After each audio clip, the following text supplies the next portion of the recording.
สบายดีท่านผู้ชมที่เข้ารบพบกับเราทั้งสองแป้งนำปองและบุญปอนภูมิจักรจะนำพาท่านผู้ชมเข้าสู่หู้เห็นประเด็นข่าวซึ่งจะได้นำเอาแหล่งข้อมูลข่าวสารเหตุการณ์ที่พ้นเด่นบอกว่าจะเป็นทางด้านการเมืองการทหารสาระนาหูเศรษฐกิจวัฒนธรรมสังคมกีฬาและการบันเทิงทางภายในและต่างประเทศถึงหน้าหนังสือพิมพ์กองทัพประชาชนลาวฉบับออกรายวันมานำเสนอต่อกับบรรดาทานในเวลา 6:00 หา 6:30 นาทีตอนเช้าของทุกๆวันเจ้าท่านผู้ชมสามารถติดตามรับชมผู้เห็นประเด็นข่าวได้ผ่านทางโทรภาพกองทัพประชาชนลาวและอีก1 ช่องทางอยู่ที่ Facebook Fanpage LATV ท่านผู้ชมที่เคารพผู้เห็นประเด็นข่าวถือว่าเป็นอีก1 ช่องทางที่จะช่วยให้ผู้ที่บ่ได้รับและก็บ่ได้สัมผัสกับหนังสือพิมพ์โดยตรงด้วยสภาพแวดล้อมหรือว่าเงื่อนไขที่บ่สะดวกเขตห่างไกลศอกลีกแต่บรรดาทานยังสามารถผู้เห็นประเด็นข่าวอย่างถูกต้องและทันเวลาตามเหตุการณ์ต่างๆที่เกิดขึ้นในแต่ละระยะซึ่งว่าในวันนี้เช่นเคยพวกเขาทั้งสองคนก็ได้นำเอาหนังสือพิมพ์กองทัพประชาชนลาวมานำเสนอต่อกับบรรดาท่านซึ่งว่าวันนี้เราได้นำเอาหนังสือพิมพ์ในฉบับวันที่ 16 พฤษภาคม 2023 มานำเสนอต่อกับบรรดาท่านและในข่าวที่1นี่จะพาบรรดาท่านไปติดตามหับสมการประดับเหรียญไซพิราชหารให้คณะกรรมการปกศาสตร์ป้องกันความสงบแขวงคำมวนพิธีประดับเหรียญไซพิราชหารให้คณะกรรมการปกศาสตร์ป้องกันความสงบและบรรดาสหายที่มีผลงานที่ดีเด่นประกอบส่วนเข้าในเวียกงานปกศาสตร์ป้องกันความสงบอยู่ที่แขวงคำมวนได้จัดขึ้นในวันที่ 15 พฤษภาคม 2023 นี้โดยการเป็นประธานของสหายพลเอกจันสมรเจญญราชกรรมการกรมการเมืองศูนย์กลางพรรครองนายกรัฐมนตรีกระทรวงป้องกันประเทศมีสหายวันไซ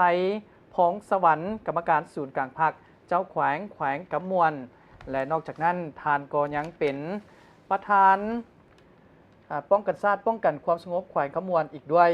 มีห้องการคณะกรรมการป้องกันชาติป้องกันความสงบศูนย์กลางห้องว่าการกระทรวงป้องกันประเทศพนักงานลักแรงกองบัญชาการทหารแขวงป้องกันความสงบแขวงและภาคส่วนที่เกี่ยวข้องเข้าร่วมสหายพลจตวาสมเคนขอภัยสหายพลจตวาสมแคนอัปปสรหัวหน้าการเมืองกองบัญชาการทหารแขวงขมวนของประธานคณะกรรมการป้องกันชาติป้องกันความสงบแขวงได้รายงานโดยย่อสภาพการจัดตั้งปฏิบัติเวียกงานป้องกันชาติป้องกันความสงบอยู่แขวงขมวนในระยะที่ผ่านมาบนพื้นฐานสามารถรักษาได้เสถียรภาพทางด้านการเมืองอย่างนักแน่นสังคมมีความสงบปลอดภัยโดยการสุ่มใส่เหตุเวียกงานก่อสร้างรากฐานการเมืองทั้งรูปการทางเลือกและแบบบุญเสื้ออย่างเป็นปกติเหตุให้สภาพอยู่รากฐานมีการหันเปลี่ยนที่ตั้งหน้าหลายด้านนั่นก็แมนเอิ้นว่าเป็นการ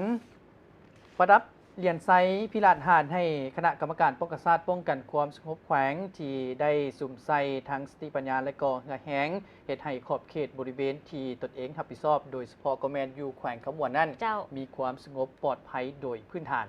เจ้าโดยสั่งรวมแล้วการประดับเหรียญไซพิราชหารครั้งนี้แมนเป็นผลงานที่ได้มีการส่งเสริมและขยายบทบาทการนำพาของเวียกงานป้องกันชาติป้องกันความสงบทั่วแขวงขมวน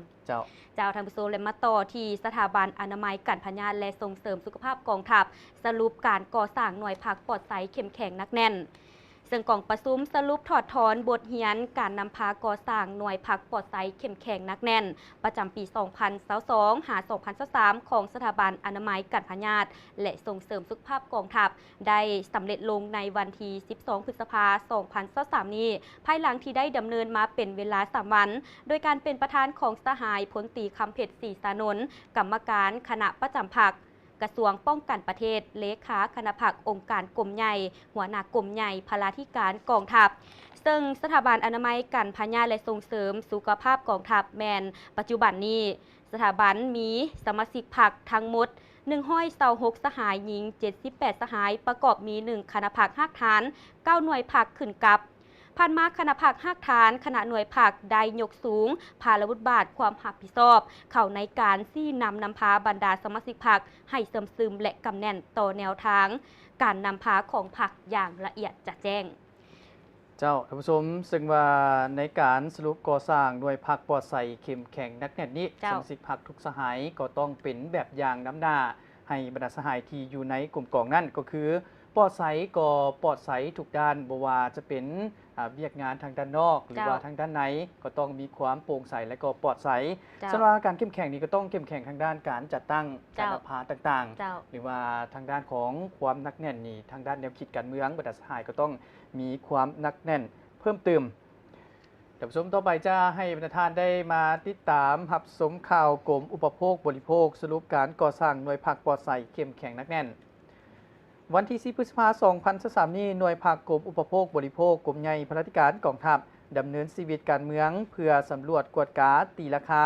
การคัดเลือกจัดแบ่งประเภทสมาชิกพรรคและหน่วยผักปลอดใสเข้มแข็งนักแน่นประจำศกปี 2023 ขออภัย 2022 หา 2023 และที่ทางแผนการประจำศกปี 2023 หา 2024 โดยให้เกียรติเข้าร่วมในการเป็นประธานในครั้งนี้ของสหายพลจิตวาบุญยงวงศ์พรหมกรรมการคณะพรรคองค์การกลุ่มใหญ่เลขาหน่วยพรรคหัวหน้ากรมขนส่งกลุ่มใหญ่พลาธิการกองทัพหัวหน้าคณะกวดการและสุขยูขบวนการก่อสร้างหน่วยพรรคปลอดใสเข้มแข็งนักแน่นของกลุ่มใหญ่พลาธิการกองทัพซึ่งว่าก็เป็นอีกหนึ่งเวียกที่ติดพันที่ว่าในกับข่าวที่2ที่ทางโฆษกยิงเขาได้นำเสนอมาก็คือดังที่ได้เว้ากันไปก็คือถ้าว่าเป็นหน่วยพรรคปลอดใสเข้มแข็งนักแน่นสมาชิกพรรคอยู่ในนั้นต้องมีความห่าวหันและก็มีความปลอดใสรอบด้านนั่นแหละและก็ความเข้มแข็งทางด้านการจัดตั้งสมาชิกพรรคก็ต้องเป็นแบบอย่างน้ำหน้าและมีแนวคิดการเมืองที่เป็นหลักมั่นบ่คอนแค้นไปในทางใดทางหนึ่งเจ้าถือได้ว่าเป็นเวียกงานที่เป็นปัจจัยหลักในการก่อสร้างหน่วยผักปลอดใสเข้มแข็งนักแน่นเพื่อส่งเสริมบรรดากรมกองให้หู้ถึงในการเคลื่อนไหวปฏิบัติหน้าที่โดยเฉพาะก็แมนผลงานในระยะผ่านมาโดยเฉพาะก็แมนทั้งการสร้างกรมกองปลอดใสปลอดภัยปลอดคดีหน่วยผักปลอดใสเข้มแข็งนักแน่นก็ติดพันกันโดยพื้นฐานเจ้าท่านผู้ชมและมาต่อที่เปิดสุดฝึกอบรมวิชาเฉพาะให้พนักงานวารสารป้องกันชาติกองทัพประชาชนลาวซึ่งว่าในวันที่ 8 พฤษภาคม 2023 นี้ที่นครหลวงฮานอยวารสารป้องกันชาติทั่วป่วงชนกองทัพประชาชนเวียดนามร่วมกับกอง 871 กรมใหญ่การเมืองกองทัพประชาชนเวียดนามได้เปิดสุดอบรมวิชาเฉพาะให้แก่พนักงานวารสารป้องกันชาติกองทัพประชาชนลาวอยู่กอง 871 โดยการเป็นประธานของสหายพลจัตวาตะกวางเจียงหัวหน้าคณะบรรณาธิการวารสารป้องกันชาติทั่วป่วงชนกองทัพประชาชนเวียดนามมีสหายพันเอกพิเศษวูกวักหุยหองหัวหน้ากอง 871 ซึ่งการฝึกอบรมเวียกงานวิชาเฉพาะเป็นต้นแมนการเก็บกำข้อมูลข่าวสารการเขียนบทการเขียนข่าวลงในปื้มวารสารและเว็บไซต์ซึ่งว่าเวียกงานการฝึกอบรมวิชาเฉพาะให้พนักงานวารสารป้องกันชาติในครั้งนี้ก็ถือได้ว่าเป็นการยกระดับพื้นฐานในการปฏิบัติหน้าที่เจ้าท่านผู้ชมเพราะว่าเวียกงานของสื่อมวลชนก็ถือได้ว่าเป็นอีกหนึ่งเวียกงานที่สำคัญที่จะเป็นกระบอกเสียงให้กับทางกระทรวงป้องกันประเทศเฮาในการโฆษณาเผยแพร่แนวทางนโยบายต่างๆและเวียกงานการเคลื่อนไหวภายในกองทัพเฮาให้ประชาชนได้รับรู้อย่างทั่วถึงและก็จะแจ้งละเอียดอีกเพิ่มเติมท่านผู้ชมในข่าวที่5ในหนังสือพิมพ์หน้า1กองทัพประชาชนลาวนี้เฮาจะให้ประธานได้ไปติดตามรับชมทาบทามบุคลากรสมัครหับเลือกตั้งคณะพรรคกองพันใหญ่101วันที่12 พฤษภาคม 2023กองพันใหญ่101ได้จัดกองประชุมทาบทามบุคลากรสมัครหับเลือกตั้งคณะพรรคกองพันใหญ่101สมัยที่4รอบที่3โดยการเป็นประธานของสหายพลจัตวาเวียงจันทร์พันธะขออภัยโดยการเป็นประธานของสหายพลจัตวาวงจันทร์พันจันทมานเลขาคณะพรรคหัวหน้าการเมืองกองพลที่1มีสหายพันเอกบุญคุ้มสีคำไซกรรมการคณะพรรคกองพลเลขาคณะพรรคหัวหน้าการเมืองกองพันใหญ่101แผนกจัดตั้งพรรคกองพลที่1ตลอดฮอดผู้แทนสมบูรณ์เข้าร่วมในครั้งนี้ เจ้าท่านผู้ชมและมาต่อที่ทางวิทยาคารป้องกันศาสตร์ไก่สอนพรหมวิหารปาฐกถา2 วันประวัติศาสตร์สากลที่โลกยังจดจำซึ่งว่าในวันที่ 9 พฤษภาคม 2023 นี้วิทยาคารป้องกันศาสตร์ไก่สอนพรหมวิหารได้จัดตั้งปาฐกถาวันไซสนะบ้านหบเดียนเบียนฟูครบรอบ 69 ปี 7 พฤษภาคม 1954 หาขออภัยและวันไซสนะของอดีตสหภาพโซเวียตเหนือฟาสซิสต์เยอรมันในสงครามโลกครั้งที่ 2 ครบรอบ 78 ปี วันที่ 9 พฤษภาคม 1945 โดยการเข้าร่วมเป็นประธานและปาฐกถาของสหายพลจัตวา ปริญญาเอกสมพร ศรีสุวรรณะหองหัวหน้าการเมือง วิทยาคารป้องกันศาสตร์ไก่สอนพรหมวิหาร ซึ่งว่ามีคณะผักคณะบรรษาและพนักงานนักรบแต่ละกลุ่มกองเข้าร่วมอย่างพร้อมเพรียงเจ้าซึ่งว่าทางวิทยาคารป้องกันศาสตร์ไก่สอนพรหมวิหารก็ถือได้ว่าเป็นอีกหนึ่งสถาบันที่มีการบ่มเพาะบุคลากรเพื่อมาเป็นหุ้นสืบทอดในกองทัพสสลาวของเขาซึ่งว่าบุคลากรที่ได้จบจากบ่อนนั้นก็เป็นผู้ที่จะได้มาผันขยายและนำพากองทัพของเขาให้มีความเจริญก้าวหน้าขึ้นอีกเพิ่มเติมเจ้าท่านผู้ชมต่อไปชายบรรดาท่านได้ไปที่ตามรับชมข่าวหน่วยภาคสางน้ำมันเสื้อไฟเลขเก้าดำเนินกองประชุมใหญ่ครั้งที่ 11 วันที่ 10 พฤษภาคม 2023 นี้หน่วยภาคสางน้ำมันเสื้อไฟเลขเก้าที่ขึ้นกับกรมใหญ่พนักงานกองทัพได้จัดตั้งดำเนินกองประชุมใหญ่ครั้งที่ 11 โดยการเข้าร่วมเป็นประธานของสหายพลจัตวาตีเบศสีแพงคูนกรรมการคณะพรรคองค์การกรมใหญ่หัวหน้าห้องการเมืองกรมใหญ่พนักงานกองทัพซึ่งว่าอยู่ในระยะนี้ลายว่าหลายแผนกการและก็หลายกรมกองก็ได้มีการจัดตั้งหรือว่าสรุปหน่วยผักต่างๆเจ้ากับผลงานที่ผ่านมาและก็สมเสยกับบรรดาสหายที่เฮ็ดได้ในระยะที่ผ่านมาอีกเพิ่มเติมเจ้าจากทางผู้ชมมาต่อที่หัวหน้าศูนย์ประสานงานเล้าจีนเข้าอวยพรกองบัญชาการทหารแขวงบ่อแก้ว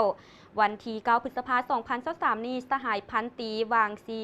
หัวหน้าศูนย์ประสานงานลาวจีนประจำบ้านมอน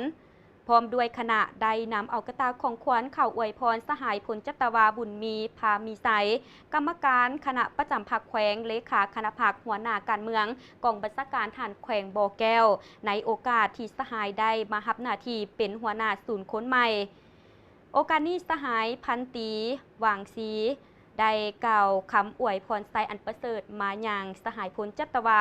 บุญมีพามีไซพร้อมด้วยคณะตลอดฮอดพนักงานลักแรงในทั่วกองบัญชาการทหารแขวงบ่อแก้วจงมีสุขภาพแข็งแรงและมีพนามัยสมบูรณ์มีความผาสุกในชีวิตส่วนตัวและครอบครัวเหตุสำเร็จหน้าที่การเมืองของตนเจ้าท่านผู้ชมดังที่พวกเขาได้เห็นหลายๆข่าวแล้วก็มีการพัวพันกันมาโดยตลอดก็คือเพื่อนมียุทธศาสตร์ของเขาก็คือลาวและจีนก็ได้มีการพัวพันเอามือช่วยเหลือซึ่งกันและกันโดยตลอดมาเจ้าท่านผู้ชมและตอนนี้เขาก็ยังอยู่ในหนังสือพิมพ์กองทัพในหน้าที่1ซึ่งว่าเขาก็ยังใจประธานได้ไปติดตามรับชมข่าวทหารแขวงเทือเทียนเวเคลื่อนไหวเยี่ยมยามและเฮ็ดเวียกอยู่ทหารแขวงสารวัตรวันที่ 13 พฤษภาคม 2023 นี้คณะผู้แทนกองบัญชาการทหารแขวงเทือเทียนเวกองทัพประชาชนเวียดนามนำโดยสหายพันเอกฮวางวันเยินฮ้องเลขาพรรคหัวหน้าการเมืองกองบัญชาการทหารแขวงเทือเทียนเวพร้อมด้วยคณะได้เข้าพบปะเยี่ยมยามและเฮ็ดเวียกอยู่กองบัญชาการทหารแขวงสารวัตรโดยได้รับการต้อนรับอย่างอบอุ่นจากสหายพลจัตวาภูวันพิมพ์จันทร์กรรมการคณะประจำพรรคแขวงเลขาคณะพรรคหัวหน้าการเมืองกองบัญชาการทหารแขวงสารวัตรพร้อมด้วยคณะและยังมีกรรมการพรรคแขวงเข้าร่วมเช่นเดียวกันเจ้าท่านผู้ชมมาต่อที่ทางกองพันใหญ่73เปิดกล่องประชุมหับห้องเอาคณะหน่วยผักที่ขึ้นกับคณะผักฮักทานในวันที่ 9 พฤษภาคม 2023กองพันใหญ่73เปิดกล่องประชุมประกาศหับห้องเอาคณะหน่วยผักที่ขึ้นกับคณะผักฮักทานทั่วกองพันใหญ่73โดยการเป็นประธานของสหายพันเอกเพ่งคำสุขขุนศักดาคณะประจำภาคหัวหน้าแผนกการเมืองกองพันใหญ่703มีคณะภาคคณะบรรษาแผนกการกองหอเอกราชตลอดฮอดพนักงานลักแรงเข้าร่วมตามมติตกลงว่าด้วยการหับห้องเอาคณะหน่วยผักกองหอยที่ขึ้นกับคณะผักฮักฐานของกองพันซึ่งกองพันใหญ่703ก็ได้มีการจัดตั้งปฏิบัติแผนเวียก ละเอียดในการนำพาซี่น้ำโดยเฉพาะก็แม่นการหับฮ้องเอาคณะหน่วยผัก เจ้า ที่ขึ้นกับคณะผักฮักฐานของกองพัน เจ้าท่านผู้ชมและในตอนนี้จะให้บรรดาทานได้ไปพักผ่อนชมสิ่งที่น่าสนใจจากทางสถานนี้กันก่อน แล้วกลับเข้าสู่รายงานที่ 2 ของผู้เห็นประเด็นข่าว เมื่อพวกเขาอยู่ภายใต้ชายคาของสถานีโทรภาพกองทัพ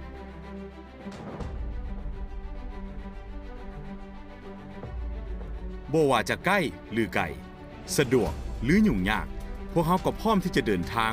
ไปเอาข้อมูลข่าวสารเพื่อให้ท่านผู้ชมนั้นได้รับชมทันเวลาทันเหตุการณ์ เฮาสิบโทวรรณนีสยาราชมีความภาคภูมิใจที่ได้รับใช้ประเทศชาติและรับใช้ประชาชน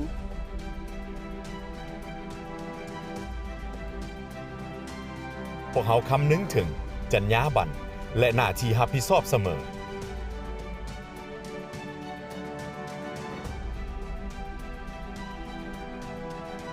หัวใจหลักของการเฮ็ดเวียกแมนว่องไวชัดเจนครบถ้วนและถูกต้องโทรภาพกองทัพกำเนิดเติบใหญ่ขยายตัวเคียงคู่กับการพัฒนาของกองทัพในระยะใหม่พวกเขามีความพร้อมทางด้านบุคลากรอุปกรณ์และจิตใจอันเป็นหนึ่งเดียวในการนำเสนอข่าวสารการเคลื่อนไหวของกองทัพประชาชนลาวก็คือประเทศชาติพวกเขามีการวางแผนพัฒนาปรับปรุงการเฮ็ดเวียกในทุกๆอาทิตย์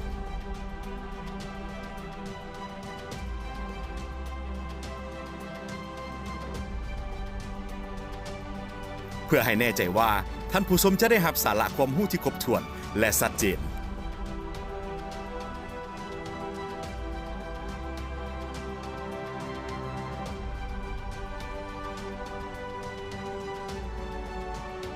โทรภาพกองทัพประชาชนลาวมุ่งมั่นก้าวไกลใส่ใจพัฒนาวิชาการจรรยาบรรณสื่อมวลชนฝึกฝนเที่ยงธรรม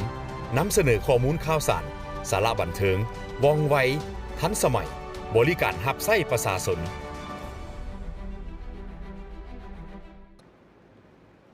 ท่านผู้ชมครับเข้ามาอยู่ในระยะที่ 2 นี้เฮาทั้ง 2 พร้อมด้วยทีมงานผู้เห็นประเด็นข่าวก็ยังจะสืบต่อในการนำเสนอข่าวให้ประธานได้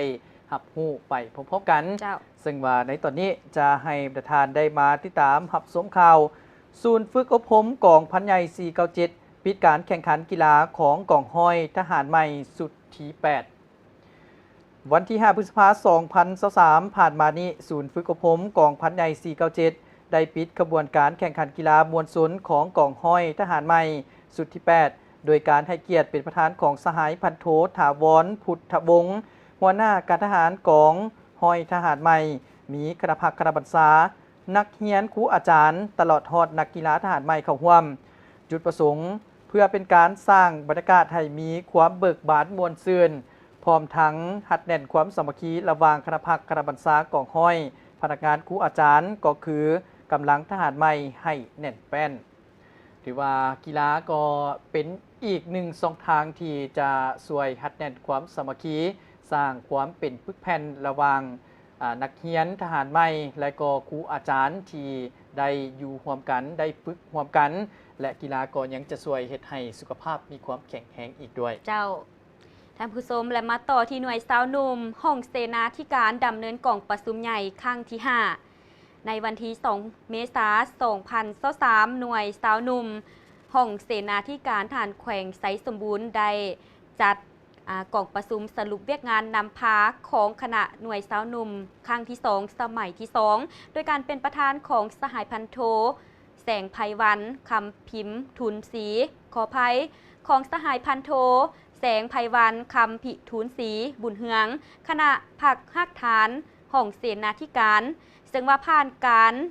ซี่น้ำโดยกงของแผนกสาวหนุ่มก็คือคณะผักคณะบรรษาฐานแขวงสาวหนุ่มห้องเสนาได้เฮ็ดสำเร็จหน้าที่การเมืองของตนโดยซุ่มไส้เฮ็ดเวียกงานป้องกันชาติป้องกันความสงบสร้างกลมกองให้กลายเป็นกลมกองปลอดภัยปลอดภัยปลอดคดี ซึ่งว่าหน่วยสาวหนุ่มของห้องเสนาธิการก็เป็นหน่วยหนึ่งที่ได้สุ่มใส่ในการก่อสร้างหน่วยผักโดยเฉพาะก็แมนสมาชิกผักในการนำพาซี่น้ำโดยเฉพาะแมนสร้างกลมกองปลอดภัยปลอดภัยปลอดคดี ท่านผู้ชมและต่อไปจะให้ท่านได้ไปติดตามรับชมข่าวหน่วยสหพันธ์แม่หญิงกองพัน263สำเร็จกองขออภัยสำเร็จการดำเนินกองประชุมใหญ่ครั้งที่ 3กองประชุมใหญ่ครั้งที่ 3 ของหน่วยสหพันธ์แม่หญิงกองพัน263กองพลที่ 2 ได้จัดขึ้นในวันที่27เมษายน2023นี้โดยการเป็นประธานของสหายพันโทนางคำผูพัทธวงศ์หัวหน้าแผนกสหพันธ์แม่หญิงกองพลที่ 2ตลอดระยะผ่านมาคณะหน่วยสหพันธ์แม่หญิงได้ถือเอาเวียกงานครับสร้างขบวนการด้านต่างๆเฮ็ดให้กลุ่มกองมีบรรยากาศฝดฟื้นอย่างต่อเนื่องนั่นก็เป็นข่าวของทางหน่วยสหพันธ์แม่หญิงกองพัน263สำเร็จการดำเนินกองประชุมใหญ่ครั้งที่ 3 ที่เฮาทั้งสองก็ได้นำมาให้ประธานได้ติดตามรับชมเจ้าท่านผู้ชมและในปัจจุบันนี้ก็ยังอยู่การติดตามข่าวทั้งกำลังหลวงและกำลังท้องถิ่นภายในกองทัพของพวกเขากันอยู่ซึ่งมาต่อที่ทางหลายกรมกองสำเร็จกองประชุมใหญ่ขั้นของตนซึ่งหน่วยภาคที่1กองพัน227กองพลที่ 4กองประชุมใหญ่ครั้งที่ 5 ได้ยกให้เห็นผลงานการเคลื่อนไหวของคณะภาคคณะบรรษาการเอาใจใส่ศึกษาอบรมการเมืองนำพาแนวคิดให้พนักงานสมาชิกพรรคและนักรบของตนด้วยหลายรูปหลายเนื้อในจำแนกได้มิดศัตรูอย่างจะแจ้งเข้าร่วมเสริมซึมมติต่างๆของภาครัฐและกฎระเบียบของกองทัพได้สุมใส่ลงก่อสร้างหักฐานการเมือง4เนื้อใน4คาดหมายที่กรมการเมืองศูนย์กลางภาคตะวันออกและมาที่กองพัน13กองพลที่ 1ก็ได้จัดกองประชุมใหญ่ครั้งที่ 2ซึ่งได้ยกให้เห็นด้านดีด้านอ่อนของโครงข้างในการจัดตั้งปฏิบัติในระยะผ่านมาในนั้นคณะภาคคณะบรรษาได้เอาใจใส่ปรับปรุงซี่นำหันเอาพนักงานหนักหบลงหักฐานสมทบแน่นกับประชาชนให้จำแนกได้มิดและศัตรูอย่างจะแจ้งทหารซ้ายแดน542 544ทหารแขวงอัตตปือก็ได้มีบทสรุปการเมืองทั้ง2ภาคของกองประชุมใหญ่ครั้งที่ 2 ครั้งที่ 3ได้ยกให้เห็นการนำพาซี่นำได้ถือปัญหาสำคัญในการอบรมเวียกงานศึกษาการเมืองนำพาแนวคิดต่อพนักงานสมาชิกพรรคให้มีคุณธาตุการเมืองนักแน่นมีคุณสมบัติศีลธรรมปฏิบัติมีน้ำใจหักษาดมีสติตื่นตัวจะตั้งปฏิบัติแนวทางนโยบายของพรรครัฐเอาใจใส่ปรับปรุงก่อสร้างพรรคทางด้านปริมาณและคุณภาพเสื่อมซึมกำแน่นตามหาหลักการ3ทิศนำของพรรคขอภัยของพรรควางออกโดยหมุนไส้หัวคิดประดิษฐ์สร้างเข้าในคงเขตเวียกงานต่างๆที่ปิ่นอ้อมหน้าที่การเมืองของกรมกองหน่วยผักโฮงหมอกองพัน987ในบดุลผ่านมาได้สำเร็จกองประชุมใหญ่ครั้งที่ 5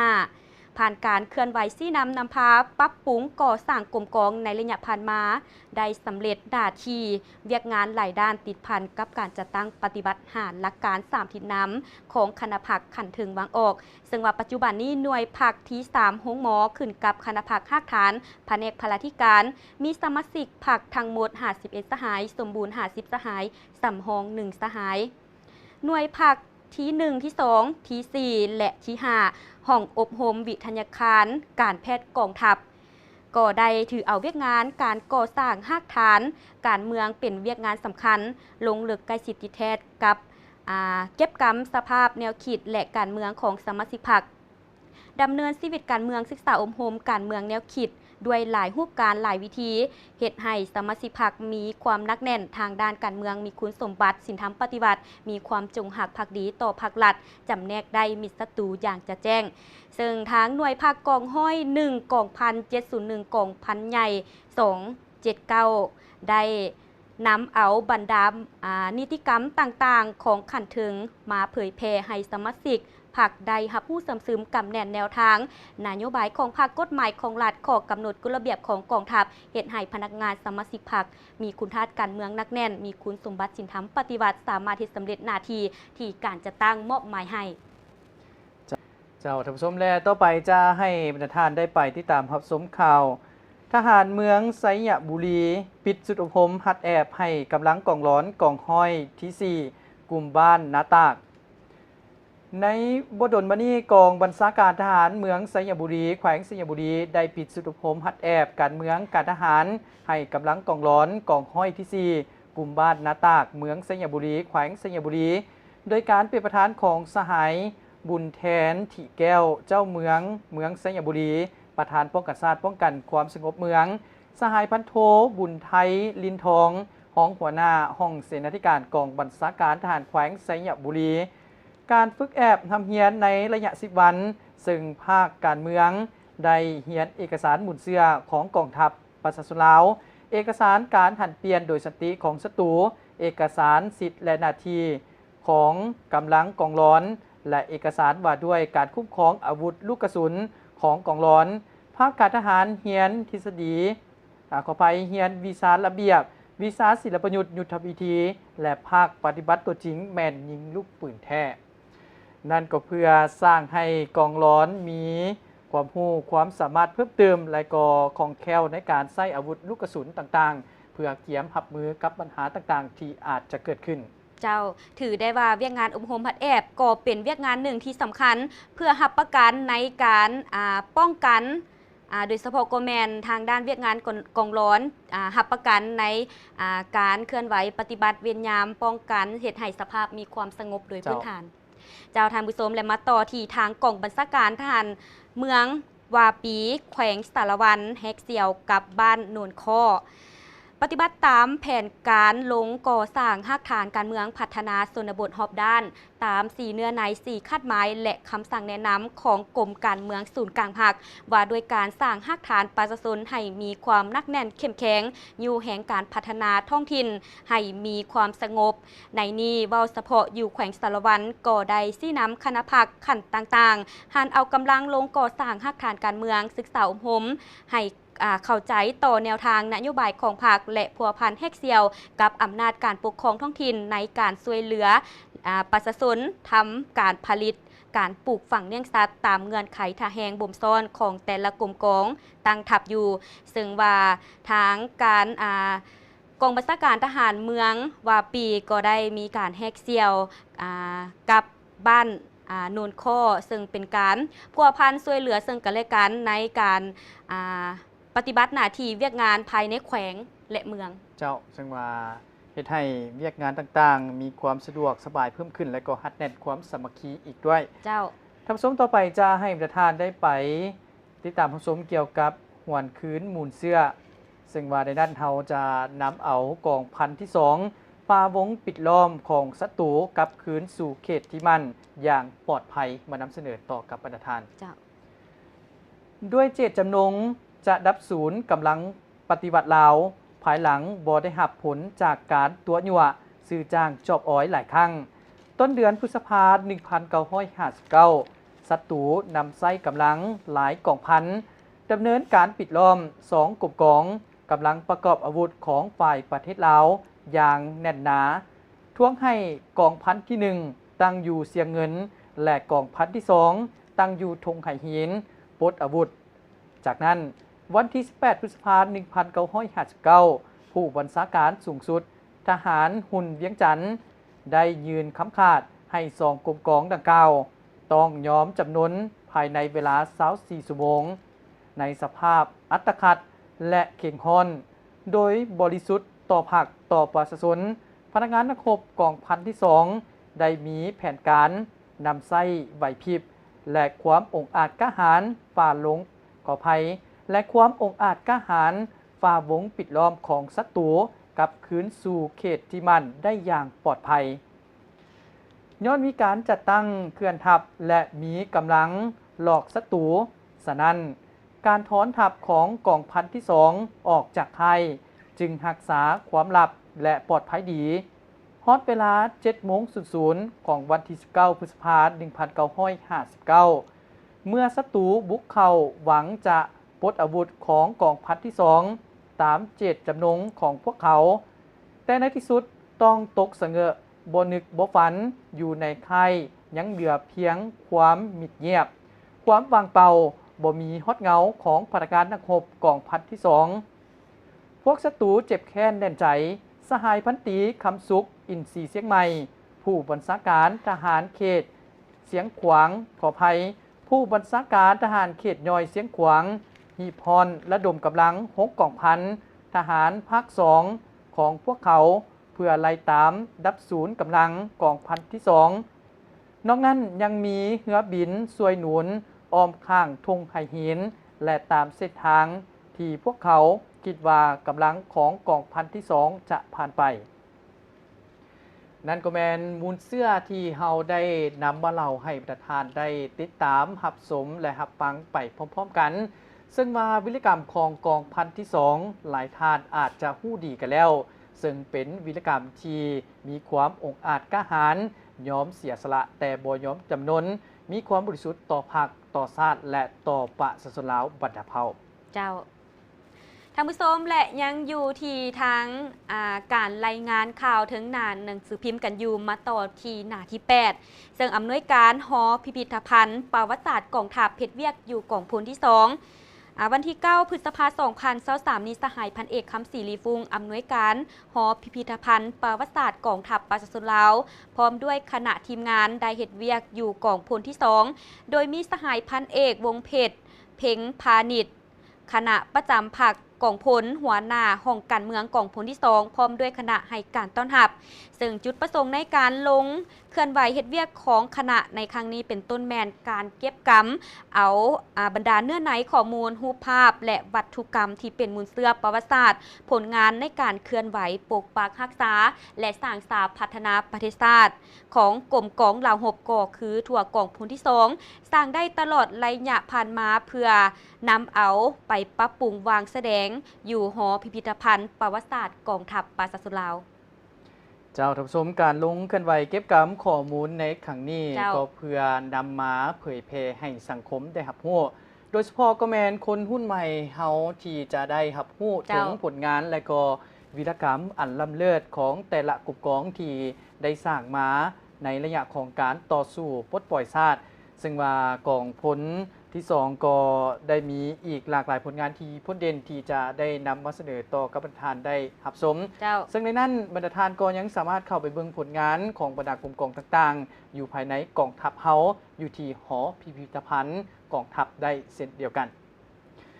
ท่านผู้ชมต่อไปจะให้บรรดาท่านได้ไปที่ตามรับชมข่าวห้องการเมืองกองพลที่3อบรมฮัดแอบภาคระเบียบรูปแถว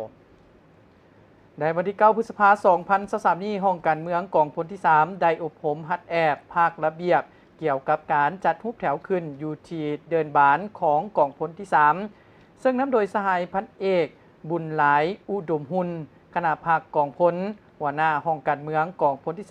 3ซึ่งเนื้อในการอบรมในครั้งนี้มีทั้งภาคทฤษฎีและภาคปฏิบัติตัวจริงเป็นต้นแมนระเบียบการจัดรูปแถวเคารพธงขั้นกองพันใหญ่กองพันกองห้อยและขั้นมวดรูปแถวบุคคลรูปแถวตั้งรูปแถวขวางและระเบียบในการเคารพขั้นเทิงตามทางใหญ่ทางน้อยนี่ก็ถือได้ว่าเพื่อนำมาลืมคืนให้บรรดาไอ้น้องแต่ละสหายได้ทบทวนบทเรียนที่ได้เรียนมาและนำใช้ให้มีความสำนิสำนานเจ้าด้านการเวียงงานอบรมหัดแอบด้านระเบียบก็เป็นหนึ่งที่สำคัญเพราะในการเคลื่อนไหวทางด้านเวียกงานต่างๆแม่นติดพันกับการปฏิบัติระเบียบหลักการของแต่ละบาทเก้าในการเคลื่อนไหวปฏิบัติหน้าที่เจ้าเลยมาต่อที่ทางวิทยาการเทคนิคการทหารมอบเงินอุดหนุนเทื่อเดียวให้นายทหารในวันที่10พฤษภาคม2023นี้วิทยาการเทคนิคการทหารมอบเงินอุดหนุนเทื่อเดียวให้นายทหารโดยการเป็นประธานของสหายพันโทคำบกเพชรดาวอนห้องหัวหน้าห้องการเมืองวิทยาการเทคนิคการทหารโดยผ่านการค้นคว้าในกล่องประชุมกรมพนักงานกรมใหญ่การเมืองกองทัพได้ตกลงเห็นดีอนุมัติให้สหายห้อยโทเพชรไซรอทำบงหน้าที่รับผิดชอบห้องหัวหน้าแผนกหับประกันเทคนิคห้องเทคนิควิทยาการเทคนิคกองทัพขอภัยวิทยาการเทคนิคการทหารรับเงินอุดหนุนจำนวน125ล้านกว่ากีบและสหายห้อยโทจันทกรอินทวงศ์หน้าที่รับผิดชอบอาจารย์สอนภาษาอังกฤษคณะวิชาขอภัยคณะวิทยาศาสตร์พื้นฐานวิทยาการการทหารขอภัยวิทยาการเทคนิคการทหารหับเงินอุดหนุนจำนวน62ล้านกว่ากีบ เจ้าท่านผู้ชมนั่นก็แม่นเวียกงานนโยบายอยู่ภายในกองทัพของเขาที่ได้ปฏิบัติต่อนายทหารผู้ที่ได้ถึงวาระที่จะได้ไปสร้างเศรษฐกิจครอบครัวก็ได้รับเงินอุดหนุนจากทางกองทัพเฮาเช่นเดียวกันท่านผู้ชมแล้วต่อไปจะให้ประธานได้ไปติดตามรับชมข่าวหน่วยสาพันธ์แม่หญิงทหารเมืองเสียงคอนเปิดกองประชุมใหญ่ครั้งที่4ในวันที่9พฤษภาคม2023นี้หน่วยสาพันธ์แม่หญิงกองบัญชาการทหารเมืองเสียงคอนแขวงสยบุรีเปิดกองประชุมครั้งที่4ขออภัยเปิดกองประชุมใหญ่ครั้งที่4โดยการเป็นประธานของสหายนางหงคำยศบุญกรรมการพรรคเมืองประธานสาพันธ์แม่หญิงเมืองเสียงคอนท่านผู้ชมนั้นก็แม่นข่าวๆการเคลื่อนไหวภายในกองทัพของพวกเขามีทั้งกำลังหลวงและก็กำลังท้องถิ่นที่จับยิบยกให้ประธานได้ติดตามรับชมและก็มีเวียกงานขององค์การจัดตั้งมหาชนอีกด้วยและตอนนี้จะให้ประธานได้ไปติดตามรับชมสิ่งที่น่าสนใจจากทางสถานีกันก่อนแล้วกลับเข้าสู่รายงานต่อไปจะนำเสนอเกี่ยวกับข่าวเศรษฐกิจสังคมเวียกงานของกีฬาและข่าวต่างประเทศเมื่อพวกเขาอยู่ภายใต้ชายคาของสถานีโทรภาพกองทัพ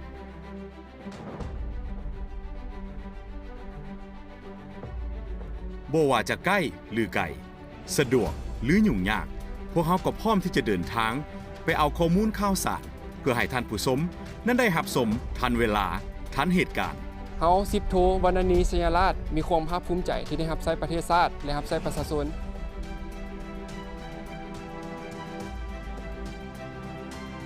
พวกเขาคำนึงถึงจรรยาบรรณและหน้าที่รับผิดชอบเสมอ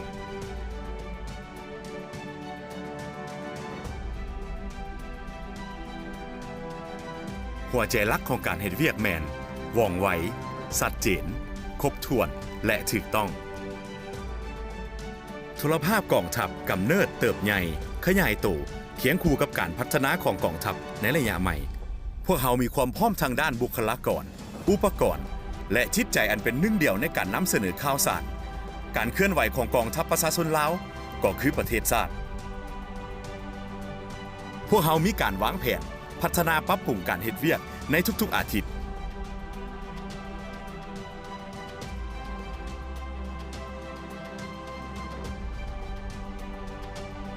เพื่อให้แน่ใจว่าท่านผู้ชมจะได้รับสาระความรู้ที่ครบถ้วนและชัดเจน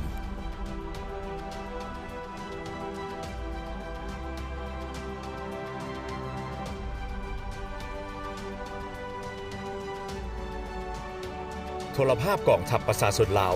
มุ่งมั่นก้าวไกลใส่ใจพัฒนาวิชาการจรรยาบรรณสื่อมวลชนฝึกฝนเที่ยงธรรมนำเสนอข้อมูลข่าวสารสาระบันเทิงว่องไวทันสมัยบริการรับใช้ประชาชนท่านผู้ชมกับข่าวสู่และยานีรับชมข่าวหน้าหนังสือพิมพ์กันต่อซึ่งรายงานนี้เราจะนำเสนอทั้งข่าวเศรษฐกิจสังคมข่าวกีฬาและข่าวต่างประเทศมาเริ่มที่ทางบริษัทสตาร์โทรคมได้จัดตั้งพิธีคำนับหับตอนสหายพลโทเงวียนเตินเกืองกรรมการศูนย์กลางพรรคคณะกรรมาธิการป้องกันชาติศูนย์กลางพรรคคอมมิวนิสต์เวียดนามหัวหน้ากรมใหญ่เสนาธิการขออภัยหัวหน้ากรมใหญ่เสนาธิการกองทัพประชาชนเวียดนามของรัฐมนตรีกระทรวงป้องกันประเทศแห่งสาธารณรัฐสังคมนิยมเวียดนามพร้อมด้วยคณะผู้แทนขั้นสูงที่มาเยี่ยมยามและเฮ็ดเวียกอยู่บริษัทสตาร์โทรคมซึ่งว่าในวันที่11เดือนพฤษภาคม 2023 ที่สำนักงานใหญ่บริษัทสตาร์โทรคมได้จัดตั้งพิธีคำนับหับตอนฐานพลโทเงวียนเตินเกืองกรรมการศูนย์กลางพรรคคณะกรรมาธิการป้องกัน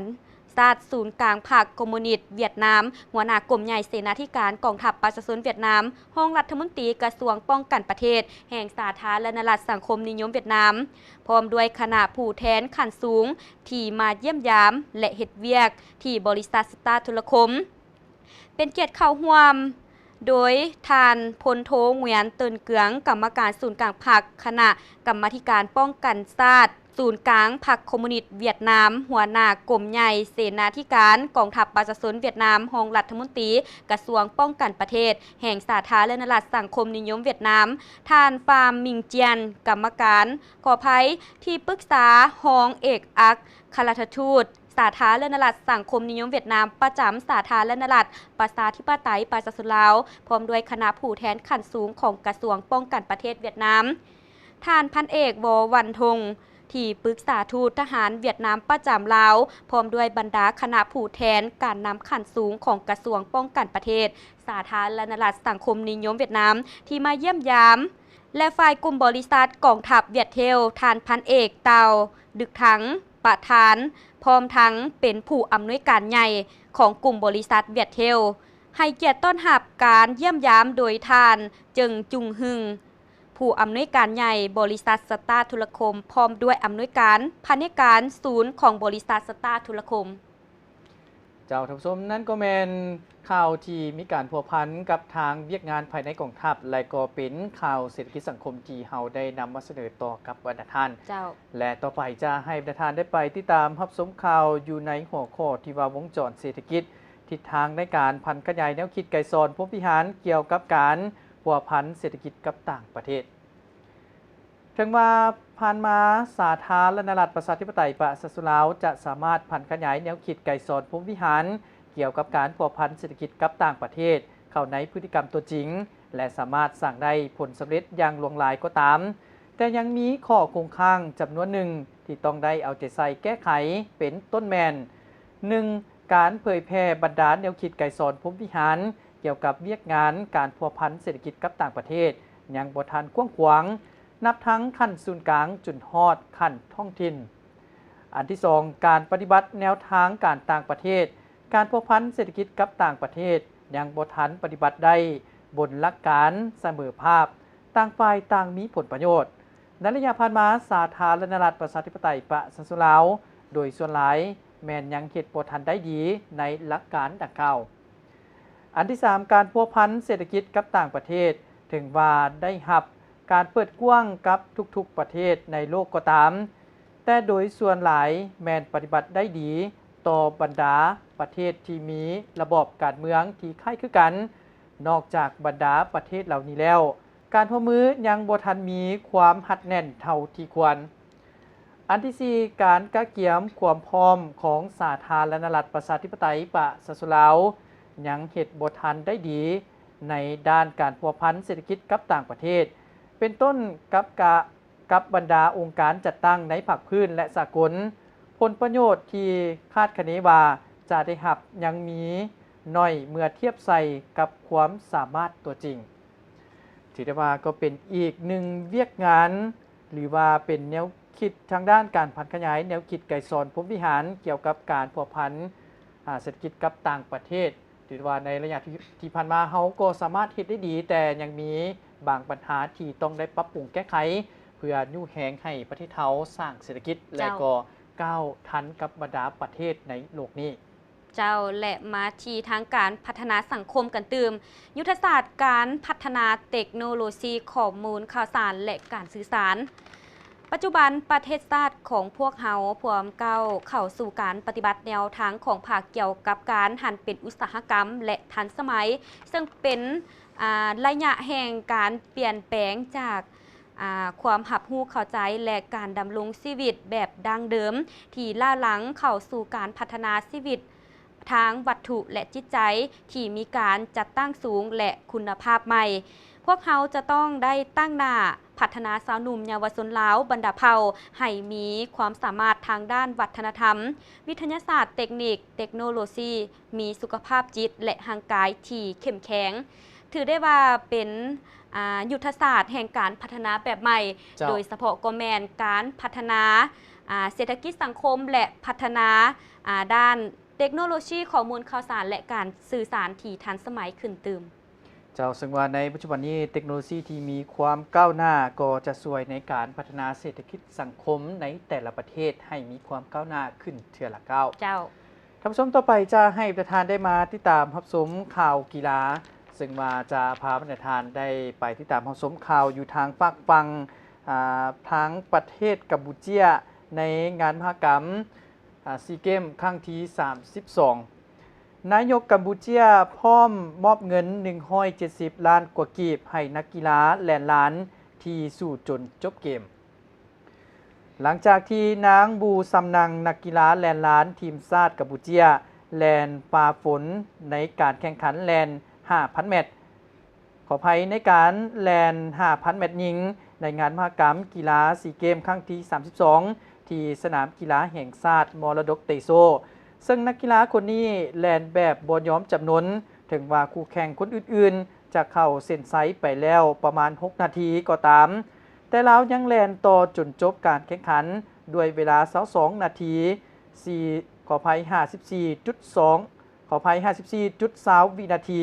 จนได้รับเสียงย่องยอสมเสยอย่างหลวงหลายจากแฟนกีฬา ล่าสุดพระประธานสมเด็จฮุนเซน นายกรัฐมนตรีแห่งราชอาณาจักรกัมพูเชียได้โพสต์ผ่าน Facebook ส่วนตัวแสดงความย่องยอสมเสยต่อนางบูซำนังว่ามีน้ำใจนักกีฬาอย่างแท้จริง โดยพร้อมจะมอบเงินจำนวน $10,000 สหรัฐหรือประมาณ170 ล้านกีบให้กับนักกีฬาแล่นล้านสาวคนนี้อีกด้วย ซึ่งได้ว่าแสดงให้เห็นถึงความอดทนความพยายามถึงแม้ว่าการแข่งขันก็จะได้ผู้ชนะไปแล้วก็ตาม แต่นางก็ยังบ่ปะทิ่ม เจ้า เอิ้นว่าเป็นภารกิจของตนเองที่จะได้แล่นเข้าเส้นชัยและรางวัลที่ทางท่านนายกให้ก็ถือได้ว่าเป็นกำลังใจให้นักกีฬาผู้อื่นๆอีกด้วยในการสู้ซนในการแข่งขันกีฬาต่างๆ เจ้าท่านผู้ชมและมาที่ทีมกีฬาดอกปีกไก่ลาวสร้างผลงานครั้งประวัติศาสตร์ในซีเกมครั้งที่ 32 ทัพนักกีฬาดอกปีกไก่ทีมชาติลาวสามารถสร้างผลงานครั้งประวัติศาสตร์ในวงการตีดอกปีกไก่ลาวด้วยการคว้าเหรียญทองครั้งทำอิฐประเภททีมผสมหญิงชายในงานมหกรรมกีฬาซีเกมครั้งที่ 32 ที่ประเทศกัมพูเชียได้เดินทางกลับมาถึงบ้านเกิดเมืองนอนนครหลวงวิจันทร์เป็นที่เหียบห้อยแล้วในตอนค่ำของวันที่11 พฤษภาคม 2023 ที่สนามบินสากลวัดไตนครหลวงวิจันทร์ได้มีพิธีต้อนรับทัพนักกีฬาดอกปีกไก่ทีมชาติลาวที่สามารถสร้างผลงานครั้งประวัติศาสตร์ในงานมหกรรมกีฬาซีเกมครั้งที่ 32 ที่ประเทศกัมพูเชียท่านผู้ชมนั่นก็แมนเวียกงานกีฬาที่เฮาทั้งสองได้จับมาให้ประธานได้ติดตามรับชมไปพร้อมๆกันแต่ว่าต่อไปจะให้ประธานได้ไปติดตามรับชมข่าวต่างประเทศเวียดนามและสหรัฐอาหรับเอมิเรตส์เพิ่มทวีการร่วมมือด้านความมั่นคงตามข่าวสารสิ้นหัวรายงานในวันที่ 14 พฤษภาคมนี้ว่าเวียดนามถือการสุกโยการพัวพันมิตรภาพที่เป็นหมุนเสื้อกับบรรดาองค์การปฏิบัติกฎหมายของสหรัฐอาหรับเอมิเรตส์หรือว่า UAE เป็นสำคัญนี่แมนคำยั่งยืนของทานพลเอกโตเริ่มรัฐมนตรีกระทรวงตำรวจเวียดนามเมื่อต้อนรับทานบาเดอร์อานมาโตซีเอกอัครราชทูต UAE ประจำเวียดนามในวันที่ 12 พฤษภาคมอยู่นครหลวงฮานอยนั่นก็แมนข่าวต่างประเทศซึ่งว่าการพัวพันหัวมือเวียดนามกับสากลนี้ถือได้ว่ามีการขยายตัวอย่างบ่หยุดยั้งจากท่านผู้ชมมาต่อที่ทั้งผลการนับคะแนนแบบบ่เป็นทางการพรรคก้าวไกลได้อันดับที่ 1ซึ่งว่าการเลือกตั้งครั้งใหญ่ของประเทศไทยได้จัดขึ้นในวันที่ 14 พฤษภาคม 2023 นี้คณะกรรมการเลือกตั้งกกต.ได้รายงานผลนับคะแนนแบบบ่เป็นทางการในวันที่ 15 พฤษภาคมผลปรากฏว่าพรรคก้าวไกลซึ่งเป็นพรรคฝ่ายค้านได้คะแนนอันดับ 1ได้สมาชิกสภาผู้แทนราษฎรสสแบบแบ่งเขตและสสแบบบัญชีรายชื่อร่วมกันได้151บ่อนนั่งในสภามีโอกาสสูงในการจัดตั้งรัฐบาลสุดใหม่โดยร่วมกับพรรคฝ่ายค้านคือพรรคเพื่อนไทยที่มีคะแนนอันดับที่ 2ได้มา141บ่อนนั่งและพรรคฝ่ายค้านอื่นๆเพื่อรวมเสียงให้ได้ก่ายครึ่งหนึ่งของ750เสียงเจ้าท่านผู้ชมนั่นก็แม่นข่าวต่างประเทศก็คือในเพื่อนบ้านเฮาที่อยู่ใกล้ๆกันนี้เจ้าส่วนต่อไปเฮาจะให้ประธานได้ไปติดตามรับชมข่าวอาเซียนกลายเป็นใจกลางการเติบโตทางด้านเศรษฐกิจแห่งใหม่ตามข่าวสารสิ้นหัวรายงานในวันที่ 14 พฤษภาคมนี้ว่า กองประชุมสุดยอดอาเซียนครั้งที่42อัดลงอยู่ที่อินโดนีเซียในวันที่11 พฤษภาคมนี้กองประชุมสุดยอดปีนี้มีหัวข้อว่าจุดประสงค์ของอาเซียนใจกลางแห่งการเติบโตอินโดนีเซียเป็นประเทศประธานหมุนเวียนของอาเซียนกล่าวว่าหวังว่าอาเซียนจะสืบต่อรักษาให้เศรษฐกิจเติบโตอย่างว่องไวกวมรวมและสืบเนื่องในฐานะเป็นใจกลางแห่งการพัฒนาเศรษฐกิจของภาคพื้นท่านโจโกวิโดโดประธานาธิบดีอินโดนีเซียกล่าวในพิธีเปิดกองประชุมสุดยอดว่าการเติบโตของเศรษฐกิจอาเซียนสูงกว่าระดับเฉลี่ยของทั่วโลกหลายมีท่าแห้งหลายด้านเส้นแรงงานหลายอัตราเลี้ยงผู้เฒ่าและเด็กต่ำภาคพื้นมีเสถียรภาพและอื่นๆถือได้ว่าเป็นข่าวเกี่ยวกับอาเซียนซึ่งเกี่ยวเนื่องมากับการประชุมสุดยอดอาเซียนครั้งที่42ที่อินโดนีเซียท่านผู้ชมและตอนนี้เวลาของการรายงานข่าวในหนังสือพิมพ์กองทัพศาสนาก็ได้หมดลงเพียงเท่านี้ซึ่งว่าในนั้นเฮาก็ได้นำเอาข่าวสารการเคลื่อนไหวภายในกองทัพและก็ข่าวกีฬาเศรษฐกิจสังคมและข่าวต่างประเทศได้มานำเสนอต่อกับบรรณาธิการเจ้าท่านผู้ชมมาฮอดนี้ฮู้เห็นประเด็นข่าวของพวกเราก็ได้หมดเพียงเท่านี้ท่านสามารถติดตามหับชมย้อนหลังได้ตื่มที่